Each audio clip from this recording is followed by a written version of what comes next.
الحمد لله وكفى وسلام على عباده الذين اصطفى أما بعد.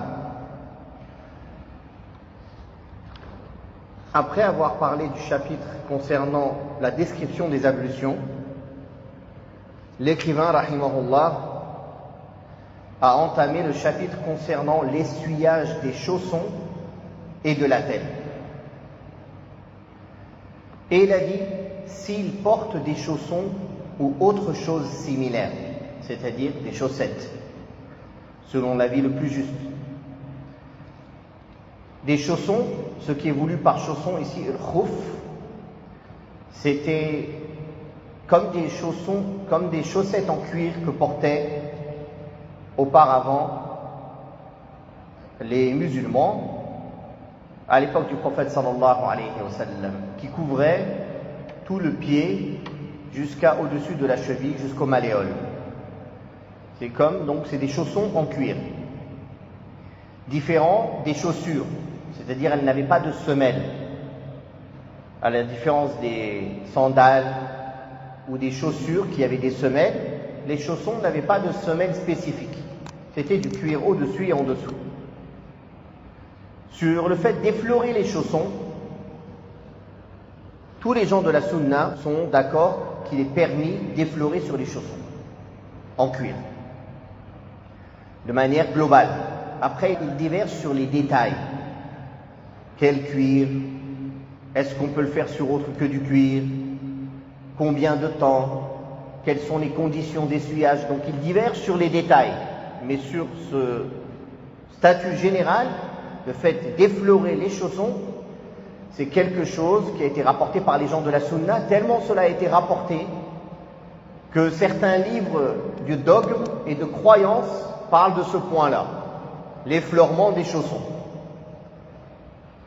pour montrer que c'est une différence entre les gens de la sunna et les gens de la passion et de l'innovation, qui, certains d'entre eux, ne voient pas l'effleurement sur les chaussons.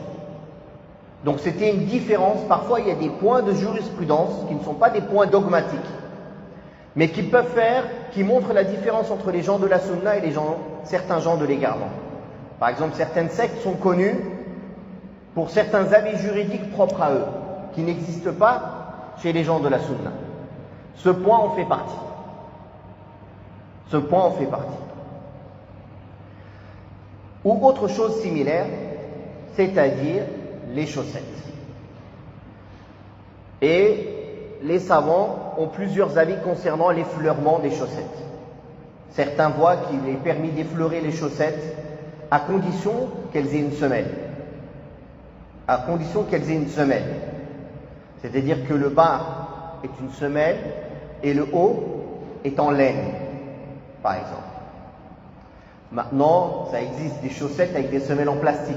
Donc pour vous dire qu'ils étaient visionnaires, les ulama. Ils parlaient de choses qui existent aujourd'hui, n'est-ce pas? Donc ça, c'est l'avis chez Malik al-Shafi'i, rahimahumullah.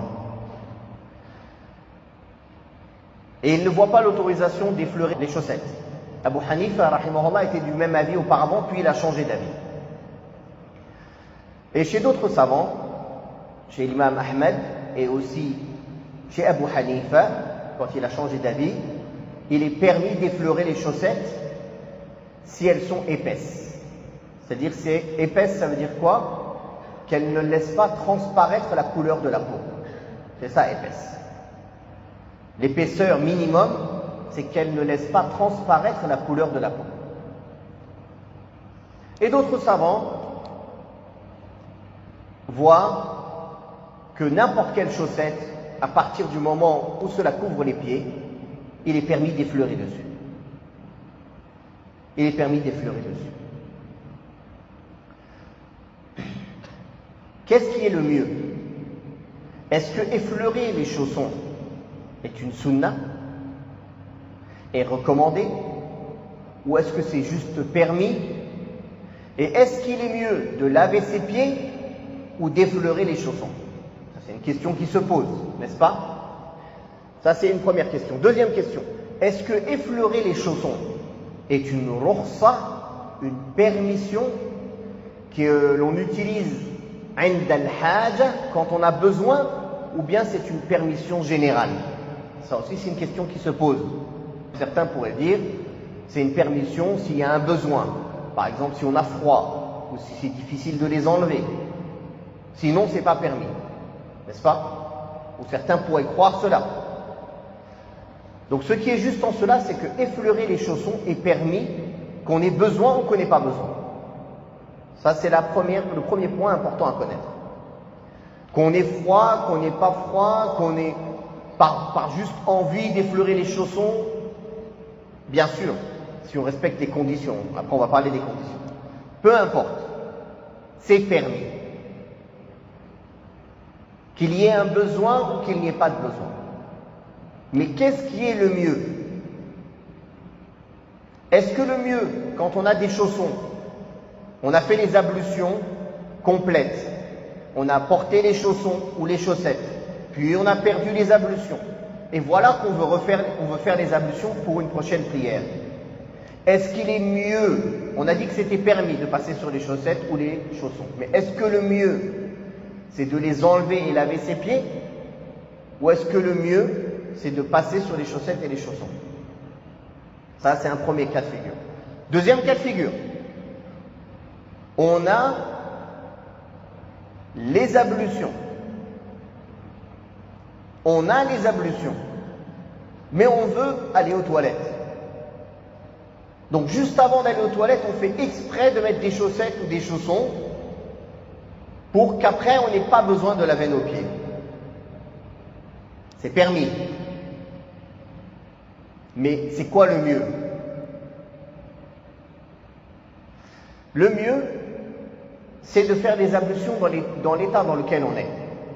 C'est-à-dire si on a des chaussons et on les a portés, ou des chaussettes, et on les a portés en état de pureté, et que les conditions pour effleurer les chaussons ou les chaussettes sont réunies, le mieux, c'est de passer sur les chaussettes, de ne pas se charger de les enlever exprès. Mais si on le fait, les ablutions sont valides. Là, on parle du mieux, on ne parle pas de ce qui est permis. L'un ou l'autre sont permis, tant qu'on respecte les conditions. Maintenant, on parle du mieux. De même que le mieux, que quand on a les pieds dénudés et qu'on va aller perdre les ablutions, on ne fait pas exprès de porter exprès des chaussons pour, par flemme, de ne pas relaver les pieds après, par exemple. Mais si on le fait, c'est permis, c'est valide. C'est valide. Et s'il y a un besoin, alors maintenant on ne dira même pas que c'est mieux. Si par exemple la personne a froid, ou il n'y a pas beaucoup d'eau, ou autre, il y a un besoin, il y a une raison pour laquelle il le fait, dans ce cas-là, on ne dira même pas que le mieux c'est de garder les pieds dénudés et de laver ses pieds. Si une raison l'y pousse. Non. Donc en résumé, effleurer les chaussons ou les chaussettes, c'est permis, si elles couvrent tout ce qui doit être lavé obligatoirement. Et cela ne nuit pas si elles sont un peu déchirées, un peu trouées, si cela reste minime, tant qu'elles se portent. Tant qu'elles se portent et cela reste minime. Ce n'est pas une grande partie de la chaussette ou du chausson qui est déchirée. Cela ne nuit pas, peu importe que ce soit en dessous ou au-dessus. Ça c'est 2. 3, il est permis de passer sur les chaussons, les chaussettes, tant qu'on les a portés en état de pureté, quand on avait les ablutions complètes, et qu'on effleure dessus pendant la période permise. On va en parler de la période. Là. Le cheikh a donc dit, ceci est permis pendant 1 jour et 1 nuit pour le résident, et pendant 3 jours et 3 nuits pour le voyageur. Ce qui est pris en compte, c'est le nombre d'heures. 1 jour et demi, c'est-à-dire 24 heures. 3 jours et 3 nuits, 72 heures. Donc, si quelqu'un a fait les ablutions complètes, en lavant ses pieds, et il porte des chaussettes, il a fait les ablutions à 10 heures du matin, il porte ses chaussettes, il n'a pas perdu les ablutions pour la prière de Dhuhr, il n'a pas perdu ses ablutions pour la prière de la Asr. Et il perd ses ablutions à 17 heures.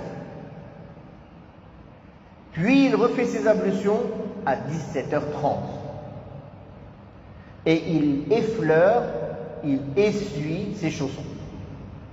Jusqu'à quand il pourra continuer à essuyer ses chaussons s'il est résident. Ça, c'est un avis sur lequel les savants ont divergé. À partir de quand on compte la période? À partir de quand on compte la période? Est-ce qu'on compte la période à partir du moment où on les a habillés? Ou est-ce qu'on compte la période à partir du moment où on a perdu les ablutions après les avoir habillés? Ou est-ce qu'on compte la période à partir de la première fois qu'on les a essuyés après les avoir habillés en état de pureté? Quand on voit le hadith du prophète sallallahu alayhi wa sallam sur la durée, il dit le résident effleure ses chaussons un jour et une nuit et le voyageur 3 jours et 3 nuits. Donc il a attaché à cela quoi? À l'essuyage, à l'effleurement. Donc le début du décompte commence à partir du premier effleurement, donc 17h30 dans notre exemple. Donc jusqu'au lendemain, avant 17h30, il peut encore effleurer. Le lendemain à 17h25, il fait les ablutions, il effleure ses chaussons, ou il essuie ses chaussons, et il garde les ablutions jusqu'à après l'Isha. C'est valide. Cette personne, il a les chaussons aux pieds depuis 10h du matin, depuis un jour avant. Mais ses ablutions sont valides jusqu'au Isha le lendemain, après l'Isha le lendemain. Pourquoi? Parce qu'il les a effleurés dans le temps imparti. Et après, il n'a pas perdu les ablutions. Après, il n'a pas perdu les ablutions. Barakallahu fiik. Une fois que ceci est clair, le cheikh a dit à condition qu'il les ait enfilés en état de pureté rituelle et qu'il ne lui ait permis d'essuyer dessus que pour lever l'état d'impureté rituelle mineure. Ceci est valable que pour les petites ablutions. C'est-à-dire s'il perd les grandes ablutions, si quelque chose qu'il fait rend obligatoire qu'il fasse les grandes ablutions, alors il devra obligatoirement ôter ses chaussons et ses chaussettes et faire le lavage rituel. C'est ça qu'il veut dire. Puis il a dit, d'après Anas, le prophète sallallahu alayhi wa sallam a dit, lorsque l'un d'entre vous fait ses ablutions et qu'il a enfilé par la suite ses chaussons, qu'il essuie dessus et prie avec. Et s'il le souhaite, il ne les enlève pas, sauf s'il tombe en état d'impureté rituelle majeure. Puis le cheikh a dit, si l'un de ses membres concernés par les ablutions est sous attelle. Donc maintenant il parle de l'attelle. On a parlé du chausson et de la chaussette. On a parlé de combien de temps on peut l'effleurer. On a parlé de la condition de les porter en état de pureté. Bien sûr, ce que l'on porte doit être pur aussi. Il ne doit pas être impur lui-même ou porter une impureté sur lui. On n'a pas parlé de la manière d'essuyer les chaussons. De même, sur ceci, les savants ont divergé. Tous sont d'accord qu'il faut essuyer le dessus. Sauf que certains y ajoutent qu'on essuie aussi avec le dessous. Mais ce qui est authentique, c'est qu'on essuie que le dessus. La majorité du dessus, c'est-à-dire avec le bout des doigts, on commence au bout des orteils et on monte jusqu'à la cheville. On peut essuyer les deux en même temps. C'est-à-dire on fait les ablutions, arrivé au pied, on essuie avec les deux mains en même temps, du bout des orteils jusqu'au haut de la cheville. C'est tout. Et on n'essuie pas le dessous. Les hadiths parlant du fait d'essuyer le dessous ne sont pas authentifiés. Et Ali ibn Abi Talib radiyallahu anhu a dit, si la religion marchait avec le raisonnement humain, essuyer le dessous des chaussons serait plus logique qu'essuyer le dessus. Ce qui veut dire que, religieusement parlant, on doit essuyer le dessus. Non. On va parler un peu de certaines règles concernant l'essuyage de la tête. Après, je vais faire une comparaison entre les deux qui est importante, qui va vous donner pas mal de règles. Si un des membres concernés par les ablutions est sous attelle, dû à une fracture, ou pensé par un pansement dû à une blessure, et que le lavage de ce membre lui est préjudiciable, il procède à un essuyage avec l'eau lorsqu'il est en état d'impureté rituelle, mineure ou majeure, jusqu'à ce qu'il guérisse. Puis le cheikh a dit, quant à la modalité de l'essuyage des chaussons, il suffit qu'il essuie la majeure partie du dessus. Et concernant l'attelle ou le pansement, il l'essuie, il l'effleure en entier. Aïe. Le pansement et l'attelle, peu importe leur matière, que ce soit les pansements, les petits pansements qu'on a, les égratignures où on s'est coupé, qu'on met sur le bout du doigt ou sur le front ou sur le bras, que ce soit les bandages, que ce soit du plâtre, que ce soit du plastique, peu importe la nature du pansement. Ce qui est pris en compte pour le pansement, c'est d'essuyer la partie qui couvre les parties obligatoires à laver. Et non pas autre que cela. Par exemple, quelqu'un a un bandage qui commence avant le coude et qui finit jusqu'à l'épaule. Qui commence à la moitié de l'avant-bras jusqu'à l'épaule. Quand il fera les ablutions, quelle est la partie obligatoire qu'il doit effleurer? Dites-moi. De l'avant-bras jusqu'à après le coude. Et d'après le coude jusqu'à l'épaule, est-ce qu'il doit l'effleurer? Non. Donc ce qui est concerné, c'est ce qui doit être lavé normalement, mais qu'on ne peut pas laver. Parce que il y a un pansement dessus, ou un plâtre, ou une attelle. Voyez. Maintenant, il y a quelque chose d'important à savoir concernant le pansement, l'attelle ou le plâtre. La permission d'essuyer sur un pansement, une attelle ou un plâtre, c'est à condition que le pansement ne couvre que la partie qui a besoin d'être couverte. Je vais vous donner un exemple parlant. Quelqu'un a une blessure sur le pouce ou sur la main. Un ami à lui le panse, lui met un pansement et un bandage, et il le fait dépasser du pouce à la poignée jusqu'à la moitié de l'avant-bras. Il arrive au moment des ablutions. Qu'est-ce qu'il devra faire celui-là? Dites-moi. Quand il arrive au bras droit là, qui est blessé, avec ce pansement où il a une blessure au pouce, mais ce bandage, il bande son pouce, la moitié de sa main, ses poignets et la moitié de l'avant-bras. Qu'est-ce qu'il devra faire quand il arrive au bras à laver? Quand on met les petits pansements là, quand on s'est fait une coupure au doigt, vous voyez qu'il n'y a même pas un tiers du pansement où le pansement, le reste c'est que de l'adhésif, n'est-ce pas? Donc là, en vérité, par exemple, on a que le bout du doigt, le devant, qui est blessé. Mais le pansement, il fait tout le tour du doigt. Est-ce que là, on dit la même chose que ce que le frère a dit? On essuie le devant et derrière on lave? Comment?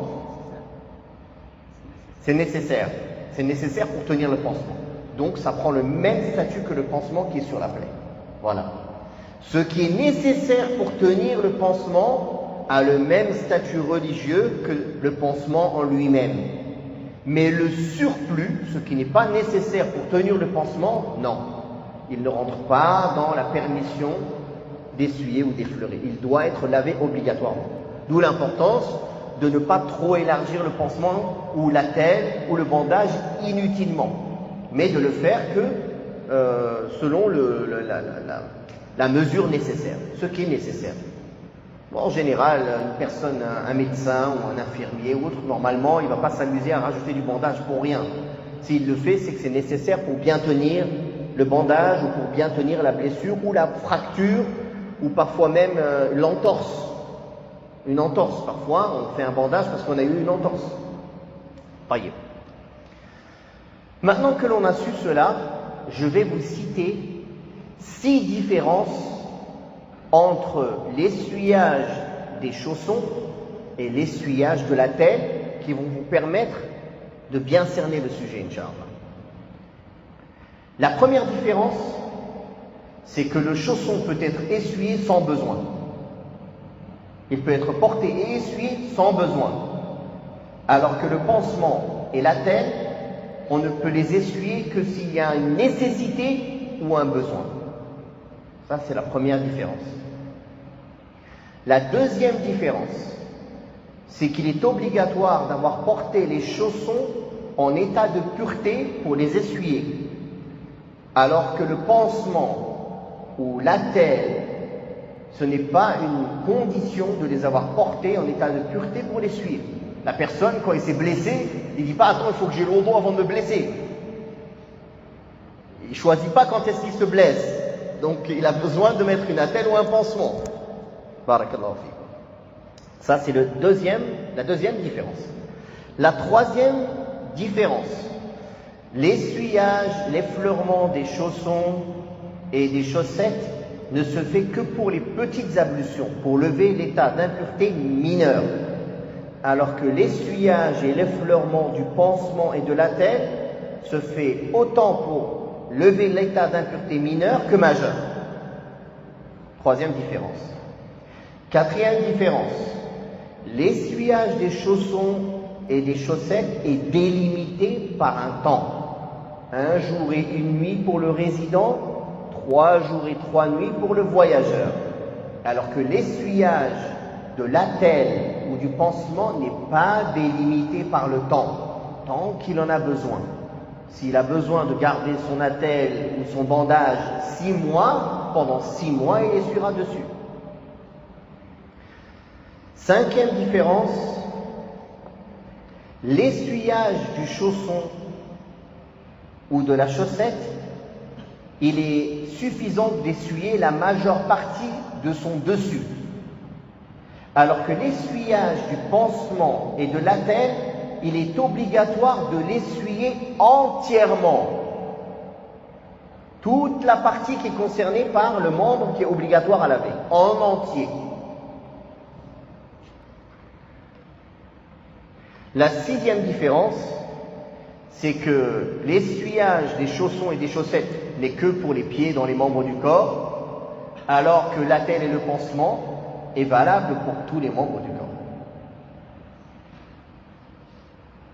Taïeb, barakallahu fik. On a parlé des chaussons et des chaussettes, on n'a pas parlé d'un autre point qui est l'essuyage sur le turban et le khimar, ce qui se porte sur la tête. Barakallahu fik d'avoir rappelé ce point. Ce point-là est un point à divergence chez les savants. Pour ceux qui voient qu'il est permis d'essuyer l'imam, le turban, ils divergent, est-ce qu'on peut se suffire d'essuyer juste le turban ou il faut essuyer une partie de la tête aussi, le toupet. Car le seul hadith authentique sur lequel il y a, on va dire, on ne peut pas avoir de discussion facile dessus, il est authentifié. Il parle que le prophète sallallahu alayhi wa sallam a essuyé son toupet, c'est-à-dire une partie de ses cheveux, puis il a fini sur l'imama, sur son turban. Donc, ce qui est juste, wallahu a'lam, c'est qu'il est permis d'essuyer sur le turban, si c'est un turban qui se met et qui s'enlève difficilement. Par contre, si c'est une taqiya ou un turban qui est bien attaché, qu'on peut enlever et remettre facilement, ou autre, même le voile de la femme qui peut s'enlever ou se remettre facilement, alors ce n'est pas concerné. Ce qui est concerné, c'est ce qui était mis à l'époque par les Arabes comme les Touaregs, attachés des tours. Pour l'enlever, il faut enlever tous les tours, comme les Soudanais portent aujourd'hui par exemple, ou comme les Touaregs portent aujourd'hui, qui passent comme ça sous le menton, ou même qui est attaché, mais il faut faire plusieurs tours pour le détacher, il faut faire plusieurs tours pour l'attacher, c'est très long. D'accord? Donc c'est celui-là qui est concerné. Le reste, il n'y a pas de hadith authentique qui vienne appuyer le reste. Donc on s'en tient à la base, qu'on est obligé d'essuyer la tête. Sauf si on porte un turban difficile à enlever, alors on essuie une partie de son toupet et le reste du turban jusqu'à la fin. Wallahu a'lam. Si on retire ses chaussons ou ses chaussettes pendant la période de 24 heures, si on les retire alors qu'on a les pieds lavés, il n'y a pas de souci. On a lavé ses pieds, on n'a pas perdu les ablutions.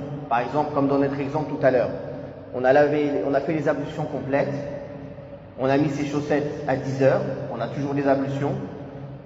À 11 heures, on a enlevé ses chaussettes, on a toujours ses ablutions. On a gardé nos ablutions jusqu'à Dhuhr, jusqu'à l'Asr. Après l'Asr, on remet nos chaussettes, on n'a pas perdu nos ablutions. Ça, il n'y a pas de souci. Parce qu'on est toujours on a porté les chaussettes en état de pureté. C'est ça la condition. La condition, c'est de les porter en état de pureté. Donc, on a respecté. Par contre, si on les enlève, alors qu'on a déjà passé dessus, chez la majorité des savants, ça annule les ablutions. Car c'était une permission. À partir du moment où on les a enlevés, on annule les ablutions. Ça, c'est l'avis de la majorité des savants. Certains voient que quand on les enlève, on refait les ablutions en entier. D'autres disent on se suffit de laver que les pieds. Et un troisième avis qui dit qu'on n'a rien à faire, on a toujours les ablutions quand on les a enlevés. On a toujours les ablutions quand on les a enlevés, car les enlever n'est pas un acte qui annule les ablutions. À la kulli hal, la sécurité, c'est que si on a passé dessus, on a essuyé dessus et qu'on les a enlevés, on refait les ablutions. Il vaut mieux prendre la sécurité pour ses adorations. Barakallahu fi. On peut essuyer sur des baskets ou des chaussures si elles couvrent jusqu'à la cheville et les malléoles. Ou bien si on a des chaussettes en dessous, quand on a mis les chaussettes, on était en état de pureté, quand on a mis les baskets, on était en état de pureté. Et on passe sur les baskets et les chaussettes, il n'y a pas de mal. Donc, le cheikh est passé au chapitre des annulatifs des ablutions. Et subhanallah, vous voyez que chez les ulama, ils font attention aux mots qu'ils utilisent. Pour les ablutions, ils appellent ça nawaqidu al-wudu, les annulatifs des ablutions. Mais pour le ghusl, ils ne disent pas nawaqidu al-ghusl. Ils ne disent pas les annulatifs du ghusl. Ils disent mujibatul ghusl, ce qui rend obligatoire le fait de faire le ghusl. Taïb. Le cheikh a dit, il a cité le premier annulatif des ablutions, tout ce qui sort des deux voies naturelles. C'est-à-dire, les deux voies naturelles, c'est-à-dire devant et derrière. Quand la personne elle urine, ou elle va faire ses grands besoins, ou toute autre chose qui sort même de pur. Toute chose qui peut sortir même de pur, des deux voies naturelles, ça annule les ablutions. Le sang, on a dit que c'était impur en grande quantité. Et il est impur s'il sort des deux voies naturelles, même en petite quantité. Mais autre, on a parlé la dernière fois que par exemple le sperme n'était pas impur, mais sa sortie, nécessite le lavage, le grand lavage. Une femme qui accouche un bébé, il est pur. Pour le cheikh et pour les hanabila, ça fait perdre les ablutions, au minimum. Après, normalement, elle a ses lochis. Les pertes que les femmes ont, qui ne sont pas peut-être considérées comme des impuretés, mais elles font perdre les ablutions. D'accord? Donc tout ce qui sort des voies naturelles, c'est-à-dire de devant ou de derrière, pur ou impur, ça fait perdre des ablutions. C'est ça le résumé. En petite ou en grande quantité. Ça c'est clair? Taïb. Après, il a dit le sang en grande quantité ou ce qui est similaire. Ça c'est l'avis de l'école de l'imam Ahmed ibn Hanbal, rahimahullah, et de certains autres fuqaha parmi les sahaba et d'autres parmi les salaf, que la perte de sang en grande quantité, or on ne parle pas de ce qui sort des voies naturelles, en dehors des voies naturelles, les blessures, autres, ça fait perdre les ablutions.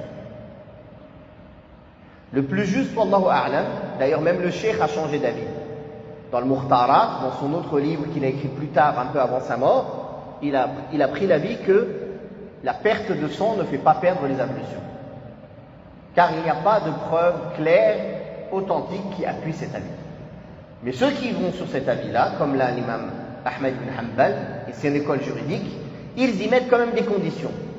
Ils disent si le sang qui sort en dehors des deux voies naturelles est de petite quantité, ça ne fait pas perdre les ablutions. Et s'il coule en continu, ça ne fait pas perdre les ablutions. Le seul qui fait perdre les ablutions, c'est celui qui est en grande quantité et qui a arrêté de couler en continu. Par exemple, quelqu'un qui prie dans ses blessures, les combattants dans le sentier d'Allah. Ils sont blessés, ils sont poignardés et ils prient. Ceci ne compte pas, car le sang continue à couler. Dans l'école juridique de l'imam Ahmed, bien sûr. Mais en réalité, ces arguments-là prouvent plutôt le contraire, que le sang, que ce soit en petite ou en grande quantité, qui coule, qui sort par autre que les voies naturelles, ne fait pas perdre les ablutions. Juste, s'il est en grande quantité, il est impur. Il faut nettoyer le vêtement qui le touche ou autre. Non. Et comme je l'ai dit auparavant, c'est l'avis qui a été défendu par le cheikh dans un autre de ses livres à la fin de sa vie. Aussi, Omar ibn Khattab, il présidait la prière des croyants, il a été poignardé, il a continué la prière, alors qu'il coulait de sang. Les compagnons combattaient dans le sentier d'Allah, ils étaient pleins de sang, ils priaient dans leur sang. Non. Le troisième annulatif des ablutions, c'est la perte de raison ou de conscience, par sommeil ou autre. Par la drogue, par sommeil, par évanouissement, par alcool, par peu importe. Quand quelqu'un perd sa raison, il perd les ablutions, car il n'est pas capable de savoir si il a émis un gaz ou il a fait quelque chose ou non. Concernant le sommeil, ce qui est pris en compte, c'est le sommeil, de s'être endormi. C'est-à-dire, on n'entend plus ce qui se passe autour de nous, ou on n'est pas capable de tenir debout tout seul, on est obligé de s'appuyer. Alors, si on ne s'était pas appuyé, on serait tombé, par exemple. Donc celui-là, c'est celui qui annule les ablutions. Par contre, la somnolence, où on entend ce qui se passe autour de nous, où la personne, même debout, il somnole, mais il ne tombe pas, ça n'annule pas les ablutions. Et ceci a été rapporté que les sahaba, ils étaient à la mosquée du prophète sallallahu alayhi wa sallam, certains s'endormaient assis, ou appuyés, ou allongés. Certains refaisaient les ablutions et d'autres ne le refaisaient pas. Ceux qui ne le faisaient pas, c'est qu'ils ne dormaient pas, ils somnolaient. Ceux qui le faisaient, c'est ceux qui se sont endormis, tout simplement. Là. Le quatrième annulatif des ablutions, c'est la consommation de viande de dromadaire, crue ou cuite, en petite ou en grande quantité. Ça annule les ablutions, selon l'avis le plus juste. Et il y a un hadith authentique sur cela, où le prophète sallallahu alayhi wa sallam a dit, il a été questionné, doit-on renouveler les ablutions après avoir consommé de la viande de dromadaire et de chameau? Il répondit oui. Le hadith est rapporté par l'imam Muslim.